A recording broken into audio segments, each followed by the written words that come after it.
We don't have to have fast food workers. We don't have to have people who work shit jobs. We don't have to. We just need to figure out how to restructure society so everybody somehow or another plays a part, has something to contribute, has something to share. I mean, that's what a real society is supposed to be like. I give you some coconuts, you give me some fish. You know, we make a deal, and you do it back and forth and left and right. And when there's nothing to contribute, then you start looking, the president needs to give us jobs. We need jobs. So instead of something to contribute, you just find something to do with your time.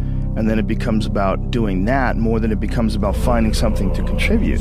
So society gets wrapped around becoming a part of a machine. Society, instead of becoming a bunch of individuals that are expressing themselves in unique ways, and everybody sort of borrows and shares and sells this and you sell that, and we all sort of figure out how we can contribute in a society, we got sidetracked and diverted into these boxes that they call companies and corporations, and we got stuck into these containers. They go cubicles or offices, and we got forced into this system. So our time, instead of it being invested in making pottery or fixing cars or doing something where you have a passion or you have some sort of a connection to, instead of that, you've sold your life to sit in a box and work for a machine, an uncaring machine that demands productivity. It doesn't understand you. It doesn't want to understand you. It has a bunch of very strict things in order to keep the humor at a minimum in the office, just in case one of you fuckheads says some stupid sex jokes that gets them sued and they have to give somebody $1 million. So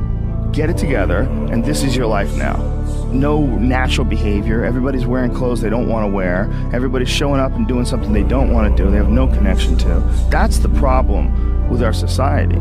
And then what's the reward for all this stuff? Go home, get a big TV. Go home, you're going to get a shiny belt buckle. You're going to get a nice purse. You're going to wear shoes that you couldn't afford last week. You're going to get that dream car.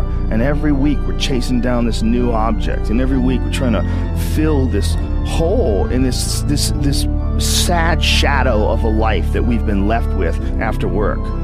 That you work 8 to whatever the hours a day plus commuting, and then you're like this. And that's your life. That's your real fucking life. All that other stuff is not your life anymore. All that other stuff is work. And most of us have committed to that. I know you've been there before, and I've been there before. And we understand that it's a trap because we got out of it. But for the people that are in it, a lot of times they don't even understand it's a trap. They just think it's a good job. They think they got dental. I'm doing really good. You know, I got my own parking spots, got my name on it. And you're just a piece of a heartless, shitty machine that makes money.